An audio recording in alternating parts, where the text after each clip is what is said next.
Bonjour à tous et bienvenue dans SIC, l'annonce de la visite du pape en Irak, les funérailles de Monseigneur Tessier à Lyon et un mode d'emploi pour l'œcuménisme, c'est tout de suite dans SIC. Le pape reprend ses voyages. Le pape François se rendra en Irak du 5 au 8 mars prochain.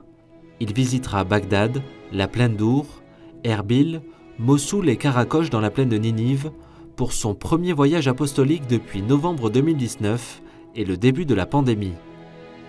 Un voyage historique, un geste fort, attendu par tout un peuple. C'est une immense joie, donc une visite extraordinaire, exceptionnelle, parce que c'est le premier pape qui vient en Irak.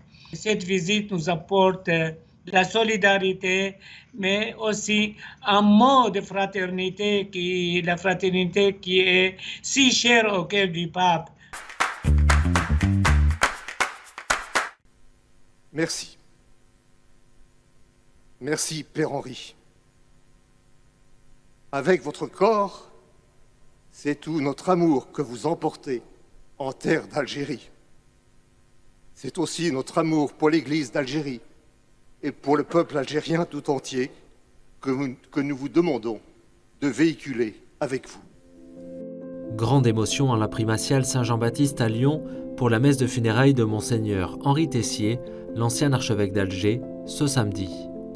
Ils sont venus nombreux de Lyon et d'ailleurs, chrétiens et musulmans réunis, pour dire adieu à celui qui a été une grande figure du dialogue interreligieux en Algérie.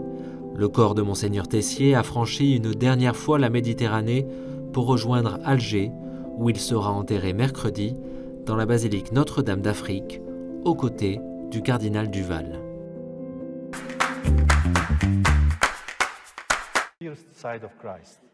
Nous sommes l'Église du Calvaire, c'est vrai, mais c'est précisément sur le Calvaire, du cœur transpercé du Christ, que naît l'Église. Le Christ sur la croix n'est pas seulement un rédempteur souffrant, mais surtout un rédempteur aimant et miséricordieux. Nous sommes donc aussi l'Église de l'amour, qui ne dort jamais, qui veille continuellement et qui sait pardonner et donner la vie, toujours sans condition.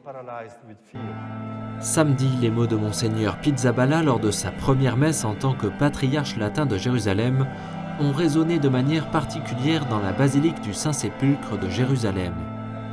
Vendredi, le nouveau patriarche y faisait son entrée solennelle, une cérémonie pendant laquelle Monseigneur Pierre Battista Pizzaballa s'est recueilli longuement sur le tombeau du Christ. Il a ensuite pris place sur la cathèdre, le siège épiscopal, symbole de sa nouvelle fonction.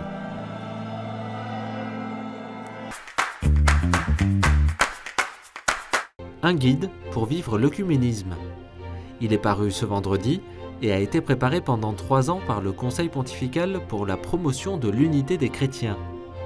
Ces auteurs l'ont pensé comme un compagnon de voyage à l'occasion des 25 ans de l'encyclique Ut Unum Sint de Saint Jean-Paul II et des 60 ans du Conseil. Il offre une réflexion sur le rôle de l'évêque dans l'œcuménisme, mais donne surtout des recommandations pratiques dans beaucoup de champs comme la formation des séminaristes, l'utilisation des réseaux sociaux, la pastorale ou encore la culture. Le cardinal Corr a présenté cette publication inédite vendredi, accompagné des cardinaux Ouellet, Sandry et Taglé. Ils ont souligné l'enjeu spirituel de l'œcuménisme et sa nécessité pour l'évangélisation. Chers amis, le monde entier subit l'épidémie du coronavirus. Les chrétiens d'Orient, déjà éprouvés par les crises en Irak, en Syrie et au Liban, sont eux aussi victimes de ce fléau. Plus que jamais, ils ont besoin de notre soutien. Aidez-les à reconstruire leur vie en faisant un don sur internet œuvre-orient.fr. Cet appel de 20 secondes de Monseigneur Gollnisch pour les chrétiens d'Orient devait être diffusé sur France Inter en décembre. Mais la radio publique a refusé de diffuser ce spot, estimant que les messages publicitaires ne doivent contenir aucun élément de nature à choquer les convictions religieuses, philosophiques ou politiques des auditeurs. Le mot de la discorde, chrétien. Dans sa réponse, Radio France assure qu'elle était prête à diffuser le message en proposant une alternative consistant à parler de l'œuvre d'Orient en lieu et place des chrétiens d'Orient dans son message publicitaire. Après une tentative de médiation infructueuse, l'œuvre d'Orient appelle aujourd'hui publiquement la présidence de Radio France à revoir sa position devant l'urgence des besoins des populations. La oración es la llave para que podamos entrar en un diálogo con el Padre.